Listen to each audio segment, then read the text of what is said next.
Terima kasih Mirza. Assalamualaikum dan salam hormat. Program imunisasi COVID-19 kebangsaan Fasa 2 masih berlangsung di Sarawak sehingga hari ini dengan seramai 30,000 rakyat telah menerima suntikan sejak program itu dilaksanakan pada Februari lepas. Namun Timbalan Ketua Menteri Dato' Amar Douglas Ugah Embas berkata jumlah itu masih belum mencapai sasaran berikutan kekangan tempoh penerimaan bekalan vaksin. Dato' Amar Douglas memaklumkan pihaknya sentiasa melakukan perbincangan bersama Menteri Penyelaras Program, Khairy Jamaluddin, agar dapat meningkatkan jumlah bekalan vaksin ke negeri ini.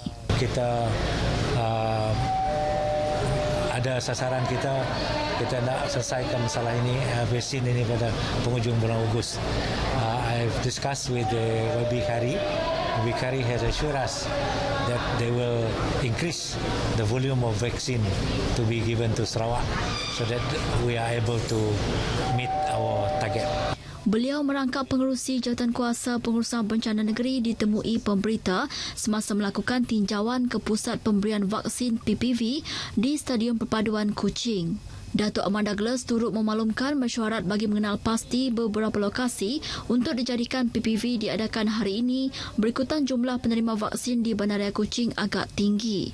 Ia sekaligus sebagai persediaan apabila dibekalkan dengan jumlah vaksin yang tinggi bagi mempercepatkan proses pemvaksinan. PPV Stadium Perpaduan setakat ini mampu memuatkan sehingga 2,000 orang penerima vaksin dalam sehari. Peranan golongan belia juga dilihat amat penting dalam menjayakan program imunisasi COVID-19 di negeri ini dan di seluruh negara amnya dengan melibatkan diri menerusi program Malaysian Vaccine Support Volunteer atau MyVac. Untuk perincian tentang MyVac ini, kita bersama wartawan Monica Gary di Pusat Pemberian Vaksin di Kuching. Silakan Monica. Terima kasih rakan penyampai di studio RTM Kuching. Ketika ini saya berada di Stadium Perpaduan Petra Jaya Kuching di mana ia merupakan salah sebuah pusat pemberian vaksinasi di Kuching ini. Manakala program vaksinasi bagi fasa kedua di negeri ini masih berlangsung dan di sebalik kelancaran program itu turut dibantu oleh sukarelawan di bawah Malaysian Vaccine Support Volunteer atau MyVac. Jadi untuk mengetahui lanjut mengenai program MyVac ini bersama saya iaitu Pegawai Penyelaras MyVac Sarawak, Tuan Rahman Eli. Baiklah Tuan, sebelum itu Tuan boleh terangkan lanjut apakah itu MyVac? Okey, MyVac ini merupakan salah satu aktiviti kesukarelawan atau kita boleh cakap dari segi ini iaitu Malaysian Vaccine Support Volunteer, di mana Malaysian Vaccine Support Volunteer ini ditugaskan untuk membantu barisan hadapan kita, frontliner yang bertugas di pusat pemberian vaksin di seluruh negara. Dan ini tugas-tugasan ini dapat sikit sebanyak dapat menolong frontliner kita untuk melancarkan lagi perjalanan pemberian vaksin, di mana kerajaan kita sendiri ingin mencapai tahap vaksinasi ini untuk seluruh rakyat Malaysia, iaitu mencapai herd immunity. Itu sebenarnya tujuan kita sebagai sukarelawan kita pada kali ini. Jadi bagaimana pula, berapakah sukarelawan MyVac di Sarawak dan bagaimana platform untuk mereka mendaftarkan diri untuk menjadi sukarelawan ini?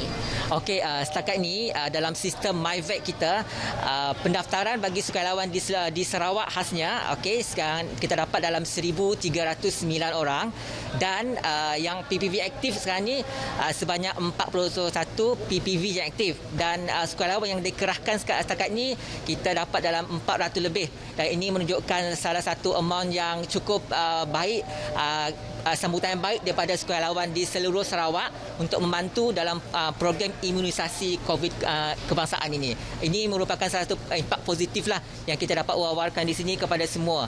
Dan untuk belia-belia remaja yang ingin menawarkan diri untuk menjadi sukarelawan, bolehlah pergi ke laman web kita www.myvac.com.my atau boleh telefon saja di pejabat Jabatan Belia Sukan Negeri Sarawak untuk maklumat lanjut, dan juga di pejabat bahagian di seluruh Sarawak. Semua kita ada. InsyaAllah ada. Baiklah, terima kasih Tuan atas perkongsian tersebut. Jadi bagi belia khususnya di Sarawak ini yang berminat untuk mendaftarkan diri menjadi sukarelawan di bawah program MyVac ini, teruskan mendaftarkan diri anda kerana program MyVac ini merupakan program mobilisasi yang amat penting dalam membantu membentuk imuniti di negara ini. Untuk itu saja yang dapat saya kongsikan dari Stadium Perpaduan pada hari ini. Kembali kepada rakan penyampai di studio. Silakan. Terima kasih Monika. Sementara itu di Seri Aman, pemberian vaksin kepada penduduk juga sedang giat dilaksanakan dengan sebahagian merupakan penerima baharu dan sebahagian lagi penerima yang melengkapkan dos kedua. Pegawai Penyelaras Program Imunisasi COVID-19 Kebangsaan bahagian Seri Aman, Dr. Janariah Jangani memaklumkan kira-kira 660 penerima telah melengkapkan dos kedua vaksin sepanjang minggu ini. Bagi penerima baharu, jumlah individu yang telah dan akan menerima dos pertama dijangka seramai 340 orang. Esok, pusat pemberian vaksin di Dewan Suara Seri Aman akan ditutup untuk sehari sebelum program disambung semula Sabtu ini dengan sebahagian besar penerima adalah daripada kalangan individu berisiko tinggi.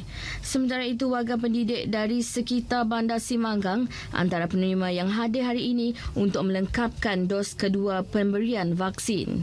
Sebagai warga pendidik, kita memang berhadapan dengan pelbagai risiko, ya. Pelbagai risiko macam seperti kita berhadapan dengan murid, kita berhadapan selain daripada murid, kita juga berhadapan dengan ibu bapa mereka, ya.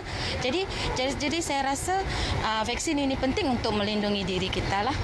Mungkin sekarang rasa lebih confident lah untuk berhadapan dengan murid kita. Sebab di sekolah kadang kita tak boleh nak kawal murid tu dari mendekati kita. Perangai murid kita kata jaga jarak pun mereka akan datang dekat. Jadi salah satu caranya cikgu harus divaksinkan.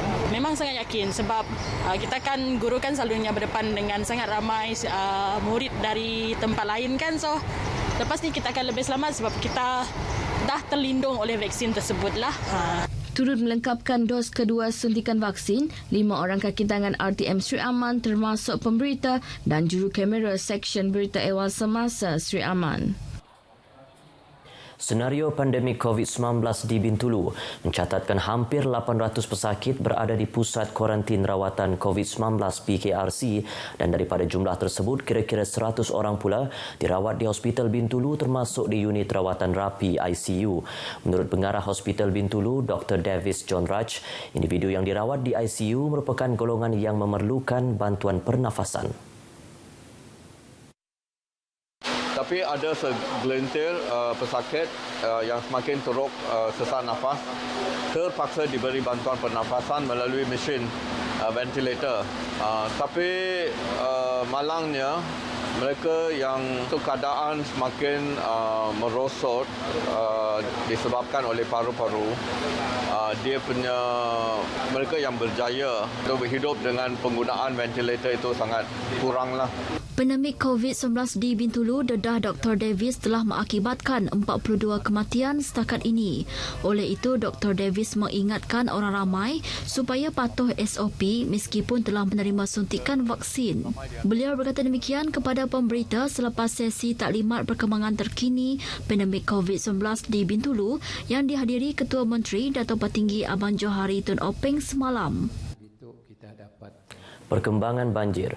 Di Lawas, ramai 48 penduduk terjejas telah ditempatkan di Pusat Pemindahan Sementara PPS Dewan Masyarakat Terusan yang telah diaktifkan pukul 8.20 pagi tadi.